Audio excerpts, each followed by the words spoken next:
அல்லது imidacloprid 17.8 SL என்ற பூச்சிக்கொல்லி மருந்தினை 350 மில்லி என்ற அளவில், ஹெக்டேருக்கு 350 மில்லி என்ற அளவில் பயன்படுத்தி கட்டுப்படுத்தலாம்.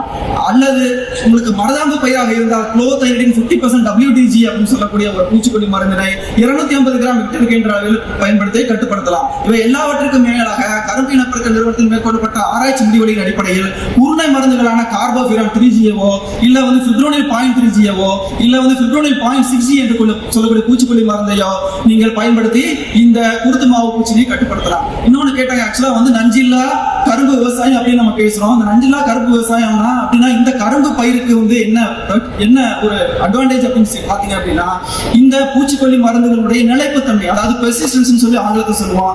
நம்ம எந்தெந்த பூச்சிக்கொல்லி மருந்துகள் பூச்சிக்கொல்லி வாரியத்தால் பரிந்துரை செய்யப்பட்டுள்ளனவோ அத்தனை பூச்சிக்கொல்லி மருந்துகளுக்குமான பெர்சிஸ்டன்ஸ் ஸ்டடிஸ் வந்து இந்த சுகர்கேன் பிரீடிங் மிஷின் சொல்லக்கூடிய கரும்பு இனப்பெருக்க நிறுவனத்தில் நாம ஏற்கனவே செய்து முடித்து விட்டோம். அதாவது நிலைப்புத்தன்மை எப்படி இருக்கிறது கரும்பு வயல்களில் அப்படி பார்த்தோம் அப்படின்னா, பரிந்துரை செய்யப்படக்கூடிய அத்தனை பூச்சிக்கொல்லி மருந்துகளுமே கிட்டத்தட்ட அதிகபட்சமாக 105 நாட்கள் மட்டும்தான் கரும்பு வயல்களில் தங்கியிருக்கும். 105 நாட்களுக்கு மேல எந்த விதமான நச்சும் கரும்பு வயல்களில் கிடையாது.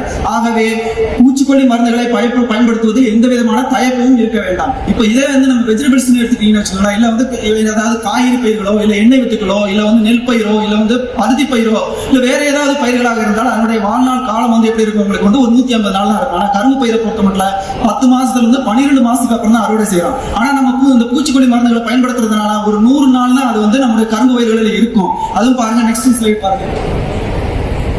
நெக்ஸ்ட் இதுல பாத்தீங்க அப்படின்னா, நீங்க இமிடாக்ளோபிரிட் எடுத்தீங்கன்னா 30 நாட்கள் தான் கரும்பு வயல்களில் தங்கியிருக்கும். அதே இது தயமிதாக்சம் அப்படின்னு எடுத்தீங்கன்னா 60 நாட்கள், குளோதைடின் பாத்தீங்கன்னா 90 நாட்கள், அதிகபட்சமாக கார்போஃபிரான் வந்து 105 நாட்கள் கரும்பு வயல்களில் இருக்கும். அதனால எந்த ஒரு தயக்கமும் இல்லாமல் கரும்பை தாக்கும் பூச்சிகளை கட்டுப்படுத்துவதற்கு பூச்சிக்கொல்லி மருந்துகளை பயன்படுத்தலாம். சரியா? அதனால எந்த விதமான நச்சும் நம்ம அறுவடை செய்யும் போது கரும்பு சாறிலோ இல்லது வெள்ளத்திலோ இல்லது சர்க்கரையிலோ எந்த விதமான நச்சும் இருப்பதற்கான சாத்தியக்கூறுகள் மிக மிக குறைவு. ஆகவே பூச்சிக்கொல்லி மருந்துகளையும் தாராளமாக பயன்படுத்தி, தாராளமாக இந்த சென்ஸ் ஆக்சுவலா நீங்க அளவுக்கு அதிகமாக பயன்படுத்தக்கூடாது.